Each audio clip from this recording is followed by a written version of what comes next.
As I entered Harper's house, I opened the door to a room that looked like an old storage shed. Then, in the corner of the pitch-dark room, I found Susan. What in the world happened? I called out, and Susan looked up. Her complexion was terribly poor. Grandma! Next to Susan, there were textbooks and workbooks.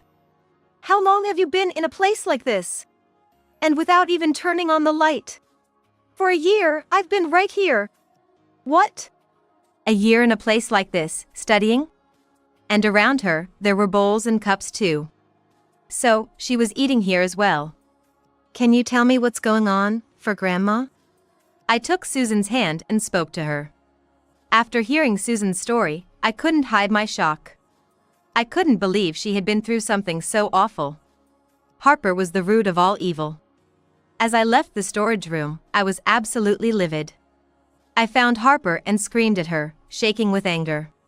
What were you thinking? Locking a child up in a place like that? What you're doing is wrong. Just as Harper began to retort, the front door opened, and someone entered the house. How could you? I watched Harper with a cold gaze. My name is Hannah Kirk, 63 years old. Currently, I live with my husband, Ken, just the two of us, and I'm a homemaker. Ken is turning 65 this year. He's retired, and we're spending our days relaxing at home.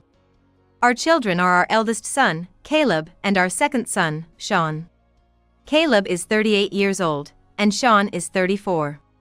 They've long since flown the nest and built their own families, and now we only see them during the holidays, like Thanksgiving and Christmas. Since our second son and his wife don't have kids, our only grandchild is Caleb's daughter, Susan. Susan is turning 8 this year, a lively and adorable little girl. She always talks to us, saying "Grandma, Grandma," and gifts us with her amazing drawings. The illustration she made of Ken and me smiling is displayed in the most prominent spot in our living room. Every time we see it, it warms our hearts. I wonder how Susan is doing. It's about time we saw her again, Ken says, squinting his eyes. Yes, I'd love to see a bunch of her drawings again. Susan must be happily drawing even today. We believed so. But at this time, we couldn't have imagined the unexpected events that were happening to Susan. It was on a sunny morning. The doorbell rang, and I opened the door. Standing there was Harper. It's been a while, Hannah. Oh, Harper. What's going on? I was surprised. Harper is Caleb's wife. Since they live about a 3-hour train ride from here, they rarely come to our house. I wondered what could have happened. Sorry for the sudden visit. I have a favor to ask. What is it? Come in, anyway. I led Harper into the living room. Ken was also surprised to see Harper, who we hadn't seen in a while. Harper is the same age as Caleb, 38. She looked the same as the last time we saw her, with light makeup and simple clothing. But, she seemed to have a tired look on her face. Without even touching the tea I offered, Harper started to speak. Hannah, and Ken, actually, I need to borrow some money. What? Why's that? It's for Susan's tutoring fees. She's already attending one, but we're thinking of enrolling her in another one known for its track record in getting students into competitive schools. Tutoring. I was surprised. Susan is still in elementary school. I didn't think she needed tutoring. I was about to say so, but times have changed since my day, and I don't know much about the current educational climate. So, I couldn't outright deny it. Susan wants to be a lawyer. That's why we need to focus on her studies from now. This is the first I've heard of it. Susan was supposed to be a child who loved drawing. I thought she said she wanted to do something with her drawing skills before. I tilted my head in confusion. Then, Harper's eyes widened with intensity. How can you say that? There's no way that's true. Susan is going to be a lawyer, no matter what anyone says. So please, lend us the money. Harper's forcefulness completely intimidated Ken and me. If that's the case, we need to check with Caleb. Ken began, but Harper quickly regained her composure and responded with a smile. Don't worry, Ken. Caleb agrees with this. We'll pay you back as soon as we get our bonus. But she's already attending one tutoring school, right? And you want to enroll her in another one? Hannah, the competition starts from elementary school these days. If she doesn't excel in her studies, she'll be left behind in society. It's for Susan's future. Please understand, I beg you. Now she was pleading with tears in her eyes. Ken and I looked at each other and fell silent. It's hard to refuse when it's for Susan's future. I'd at least like to hear it directly from Susan. Susan is currently studying at home without any distractions. She doesn't want to waste time and is working very hard. Please don't disturb her. As adults, it's our job to support Susan's wishes as much as we can, isn't it? Is that so? How much do you need? For now, just $2,000 for the summer course fees. The payment deadline is approaching. Ken sighed. All right. If it's what Susan wants. Yes. I'll withdraw it from the bank. So, we ended up lending the money to Harper. But it was also new to us. The idea that Susan wanted to become a lawyer. Yet, we are just grandparents and not living together. It's not unusual for kids to change their minds. I convinced myself of that. But the story didn't end there. A few days later, while reading the newspaper, Ken looked up and said softly, You know, about Susan wanting to be a lawyer. If that's really what she wants, of course, I'll support her. It just came out of nowhere. Yes, maybe we should try to hear it from Susan herself. I decided to make a call. Since Susan doesn't have a cell phone, I had no choice but to contact Harper. Oh, Harper? Thanks for last time. Is Susan there? Can I talk to her? Susan? She can't come to the phone. She's busy. Harper answered bluntly. Just for a little while, I insisted. Then Harper started yelling suddenly. Just a little while. What if she misses solving a problem in that time? The entrance test for that tutoring school we talked about is coming up. The results will determine her class placement. She has to get into the top class, or she'll fall behind. Do you have any idea how hard it is to catch up after that? Overwhelmed by Harper's tirade, I was taken aback. With Harper not budging, I had no choice but to hang up. How did it go? Ken asked worriedly. I shook my head. No good. Harper won't let her talk. What? Why? I don't understand either. I'll call Caleb. I searched for Caleb's name in my smartphone contacts. Actually, Caleb hasn't been living with Harper for about a year. He's been on a business assignment alone. Thankfully, he's been well regarded by his company, and he mentioned last year with pride that a promotion was promised once he returned from this assignment. I didn't want to drag him into this if I could avoid it, but at this point, I had no choice. Caleb picked up the phone right away. Hello? Oh, it's you, Mom. Sorry to bother you when you're busy. It's about Susan. I briefly explained the exchange I had with Harper. Caleb was surprised. What? Susan wants to be a lawyer? That's news to me. It seemed Caleb was hearing this for the first time too. He also wasn't aware that Harper had become so enthusiastic about education. Being away from home for a year, that's not surprising. I'm not sure what's going on, but Harper must have started some weird talk. I'm swamped with work right now. It'll be a while before I can come home, but I'll try to talk to them directly next time. That might be best. I don't want to overstep, but Harper's sudden change is somewhat worrying. Is it really that strange? Oh, now that you mention it, speaking of lawyers. What Caleb told me. It was enough to stoke my worries. On the weekend, Ken and I had come to Harper's house. It's our eldest son and his wife's place. Maybe it's wrong for me to interfere. But I had a bad feeling. After all, I'd only heard Harper's yelling, not a peep from Susan herself. I wanted to know what Susan thought. Plus, Caleb wasn't here right now. I wondered how Susan was doing, just with Harper. We rang the doorbell and introduced ourselves, and a flustered Harper answered. "What's going on, Hannah, you too?"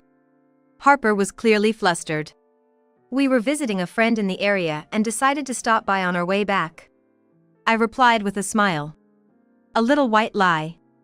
"By the way, is Susan here?" At my question, Harper became flustered. "Well, she's not feeling well and is resting in the back. I'm sorry you came all this way. Just seeing her face for a bit would be okay." "No, but I don't think she'll want to see anyone. So, maybe today is not good." Harper was adamant about not letting us see Susan, not budging an inch.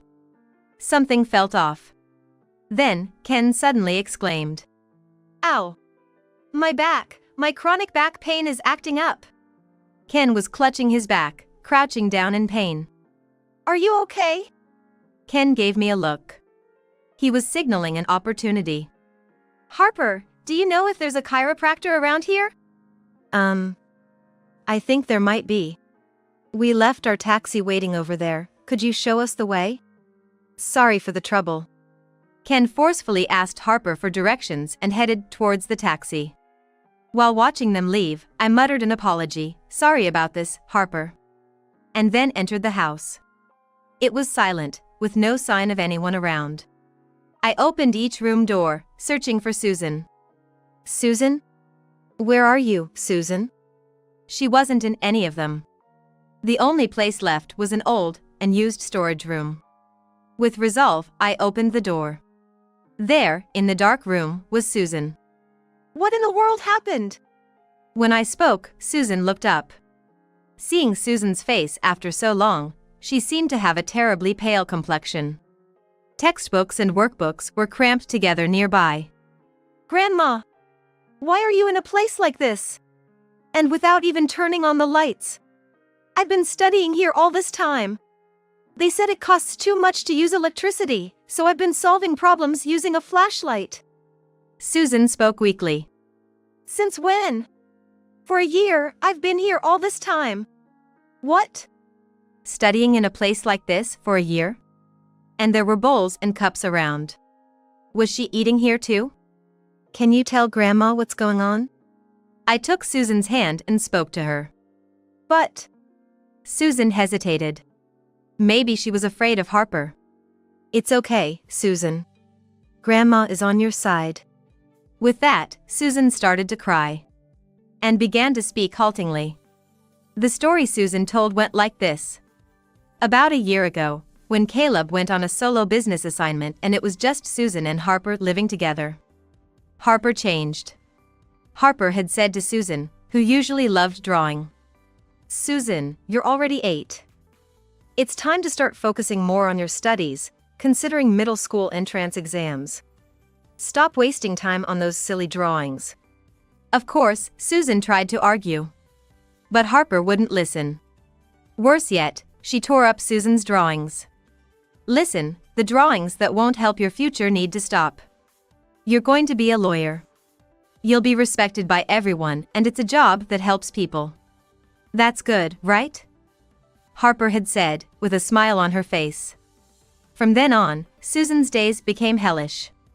She was ordered to attend tutoring classes and complete a massive amount of homework every day. Although Susan was in the 3rd grade, she was studying at a middle school level due to advanced education efforts. There was no allowance for rest. If Susan's test results were poor, Harper would become furious and berate her. Eventually, Harper said, "As a punishment, you'll live in the storage room," and so Susan's meals and study sessions were held there. On top of that, if you can't answer the problems, don't sleep inside the house, she was told, and it seems she slept under the eaves sometimes. Occasionally, Caleb came home from his assignment. However, Harper would act completely normal only during those times. And she made sure to warn, "You know what will happen if you tell your dad, right?" Making it impossible for anyone to seek help. I was stunned by the outrageousness. Harper wasn't just enthusiastic about education. She was clearly overdoing it. I was trembling with anger. Harper said it was for Susan's future, but this couldn't possibly be for Susan's benefit. "I was drawing this secretly because Mom would get mad if she found out." Susan showed me a piece of paper. It had a colorful drawing on it. A bright drawing that made anyone looking at it feel happy. Thinking about her drawing her best in such a hellish environment made my heart tighten. Susan didn't want to be a lawyer. It was just Harper saying so on her own. What was she thinking, forcing Susan to do this and lying to us? I looked into Susan's eyes and spoke. I understand the situation. Thank you for telling me. For now, let's go to our house. Staying in this house isn't good. The more I heard, the more convinced I became. Harper was not in a state to accept persuasion calmly. First and foremost, we needed to get Susan out of this house. Then, the area near the entrance became noisy. Harper and Ken must have returned. Susan, wait here for a bit. I told Susan and left the storage room. I had to confront Harper clearly now. Seeing me coming out of the room, Harper exclaimed, Hannah! How dare you enter rooms without permission? Did Ken lie about his back pain, and both of you deceive me? Looking behind Harper, Ken was now standing up straight. Sorry about that. But you lied too, didn't you? Saying Susan wants to be a lawyer, that's a blatant lie. Locking a child up like that. What were you thinking? My words made Harper respond with a look of anger. I haven't lied. Susan is going to be a lawyer. That's been decided. Ken was completely taken aback by Harper's ugly yelling. The reason she was so obsessed with the lawyer thing. There was an answer in the story I heard from Caleb. It's not Susan. It was you who wanted to become a lawyer, wasn't it? Harper was at a loss for words, hit right on the mark. According to Caleb, Harper once aspired to be a lawyer. But she failed the exam. Defeated, she became an office worker. After marrying Caleb and giving birth to Susan, perhaps she remembered her old dream. It seemed she tried to impose her own wishes on her child. After marrying Caleb and giving birth to Susan, perhaps she remembered her old dream. It seemed she tried to impose her own wishes on her child. I said clearly, as if to admonish. Children are not tools to fulfill your dreams. Sure, studying is important, but not to the extent of forcing them so much. You're trapped in your past self, not seeing Susan as she is now. You're being noisy. What do you know? Becoming a lawyer means a secure future. It's for Susan's sake. Harper's continued yelling was now just pitiable. Then, the front door opened. The person who entered the living room was Caleb. Caleb, why? Harper was confused. Caleb, in his suit, was out of breath. It seems he rushed back from his assignment. I got a call from Mom, got worried, and came back early. Never thought it'd be something like this. Ignoring me, Harper desperately tried to appeal to Caleb. It's a misunderstanding. I just wanted to support Susan's dreams. Caleb, unfazed by Harper's words, firmly said. I heard from Mom. You came to borrow money to enroll Susan in an expensive tutoring school? And you even lied that I was on board with it. Caleb reproached Harper, who momentarily looked guilty. But she quickly regained her composure and began to speak. This is for her future investment, not just some debt. Harper mumbled her excuses. At that moment, Caleb picked up a document from the desk. This tutoring school? It was an application form for the tutoring school. Nearby, a brochure boasted phrases like dramatic improvement in grades and success in entering competitive schools. Despite already attending a tutoring school, Harper was planning to enroll her in another one. A glance around revealed various books on child education methods scattered about, including an application form for a dubious seminar titled How to Make Your Child a Genius. Surely it was expensive. The amount of money being spent was chilling. Caleb, seeing the application form, was shocked. It's this expensive. What are you thinking? But, until now, I've been managing with the savings from my single days. It's just that recently it wasn't enough, so I asked your parents for support. Harper quickly made an excuse. She didn't think she was in the wrong at all. Caleb sighed deeply. seemingly deciding to ignore Harper. Turning back to me, he said tiredly, "There's no point in talking to Harper anymore. Where's Susan?" "She's in a storage room in the back. She was isolated there, supposedly as punishment for not doing well in her studies. She even has her meals there, and I heard she sleeps under the eaves. I can't bear to leave Susan here." Hearing this, Caleb exploded. "What? That's unbelievable." Then Susan came out of the room. "Dad." She had lost weight, and dark circles were under her eyes. Seeing this, Caleb hugged Susan. "I'm sorry, Susan. I didn't realize. I'm so sorry." And then, glaring at Harper, Caleb said, "I can't leave Susan here any longer. I'm taking her with me." "Yes, that's best. You can't just decide that." Harper protested, but Caleb shouted back, "I can't trust you anymore. Reflect on what you've done by yourself for a while." Harper flinched, falling silent. Leaving Harper standing there, Caleb, Susan, and I left the house. We started walking towards the station. Caleb was still handling calls from work on the way. He seemed extremely busy. After finishing his call, Caleb asked us a favor. "Sorry, Mom. Work is just too hectic right now. Can you take care of Susan for a while? I'll figure something out once things settle down." "Of course. We'll take good care of Susan, so don't worry. Are you okay, Susan?" I turned to Susan. "Yeah, I'm okay." Susan looked a bit anxious. Maybe Harper's influence was still affecting her. I squeezed her hand to offer some comfort.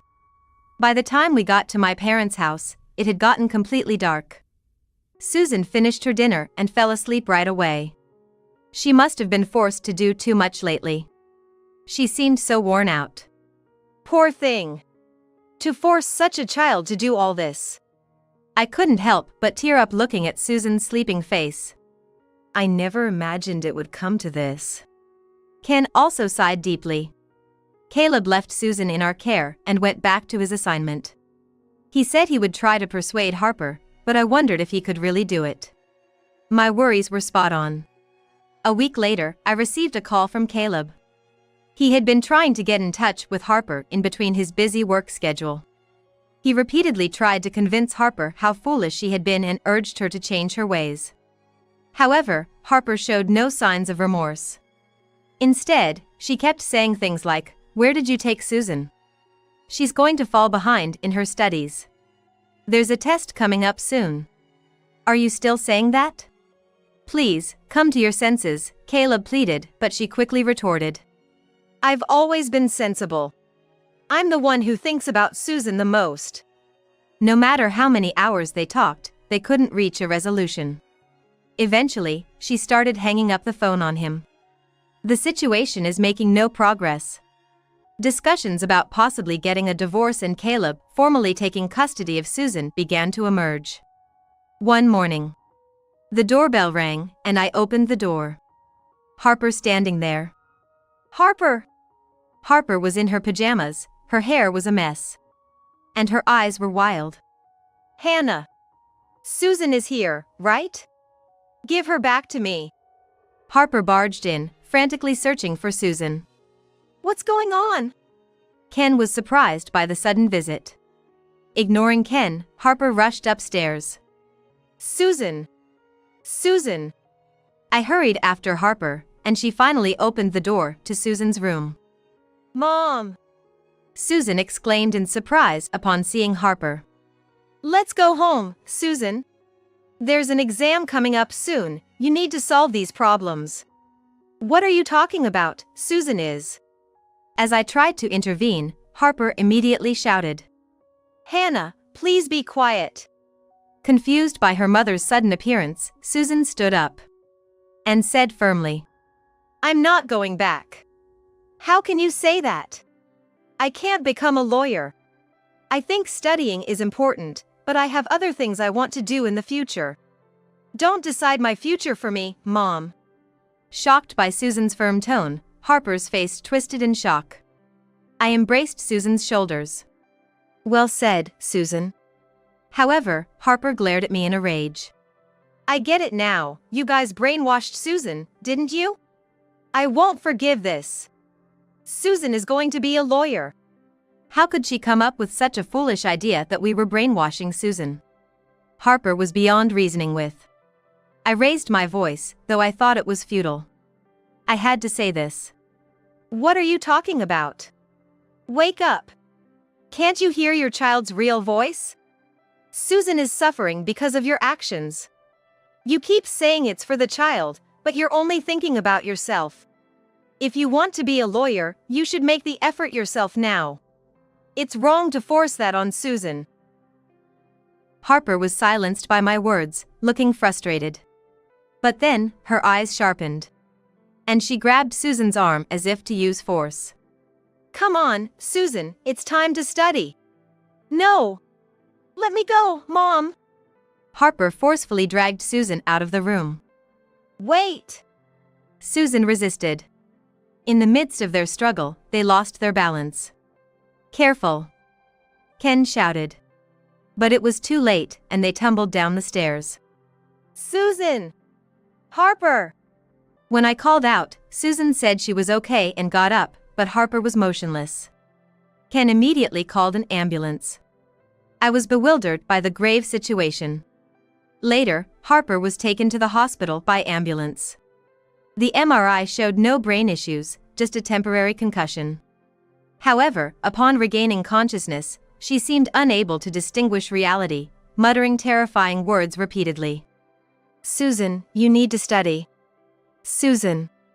This level of obsession was frightening.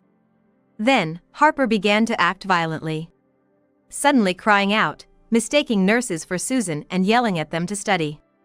Seeing her condition, the doctor said, it seems her mental state is not well. Harper was referred to a psychiatric unit. Due to her violent outbursts and screaming, it was recommended she be hospitalized for a while. I had sensed something was off, but it seems there was indeed a problem with her mind. After admitting Harper, we contacted her parents. We asked them to come to the hospital and explained Harper's recent behavior. Her parents were pale. Likely never imagining their daughter could end up like this. They promised to take good care of Harper from now on. Time passed, and Caleb told Harper he wanted a divorce. Naturally, Harper refused. However, Caleb filed for divorce, and it was eventually granted. Custody of Susan was awarded to Caleb. Later, Harper's parents called us, and we visited the hospital again. We are so sorry for the trouble caused by her. In the hospital's lounge, Harper's mother showed her regret and handed us an envelope. This is the money she borrowed from you for Susan's tutoring fees. She's gone for too much. It was the $2,000 we lent for Susan's tutoring. Harper's parents had covered it. I looked at them intently. They should be in their 60s, the same as us, but they looked much older. Probably aged by the ordeal. Thank you for coming. How is Harper? I asked casually. Well, she's not doing well. Yelling at anyone to study or screaming you're going to be a lawyer. She'll have to stay here a bit longer. Harper's mother sighed. It turns out, Harper's parents had always told her to study hard and aim for a respectable profession since she was young. If her grades were poor, they would yell at her. Maybe we pushed young Harper too hard, and it led to this. It's too late now, but we deeply regret it. Harper's mother's unexpected confession left me with mixed feelings. This was why Harper had gone mad. The negative cycle had been passed down from her parents to Harper, and then to Susan. But such things must come to an end. I declared resolutely. Children have their own happiness. Pushing parental ideals too much can break a child's heart. Susan was in danger of going down that path. From now on, Caleb and we will take responsibility and raise Susan in a nurturing environment. Upon hearing this, Harper's mother was in tears. Maybe she regretted how she treated young Harper. We hoped for a life where Harper, though broken, could be supported moving forward. We left the hospital with these thoughts. Afterward, Susan and Caleb began living with us. Caleb had requested a transfer. He managed to work at a branch close to our home by speaking with his boss. I worried this might affect his promotion, but Caleb reassured it was fine. It's okay. I've been too focused on work and overlooked the discomfort between Harper and Susan. I regret that. Now, I want to pay more attention to Susan, he said with a smile. Luckily, Caleb's understanding boss allowed him to earn his promotion through merit. We were relieved. Susan had regained her brightness since then. Moving here meant she could no longer attend her old school, and I was concerned about her transferring. But Susan said it was better to transfer. At her previous home, study was prioritized over playtime with friends. It led her to become isolated. The transfer allowed her to regain her brightness, and she made many new friends. Now, she's sharing her favorite illustrations with everyone. And dreams of becoming an illustrator. Seeing Susan return to her old self filled me with joy. The future of a child can sometimes be a source of worry. Adults tend to lay tracks too much for them. But that can become mere imposition of ideals if not careful. We can only keep it in mind and quietly watch their growth. The most important thing is Susan's smile. We continue to hope for Susan to grow up healthy and happy.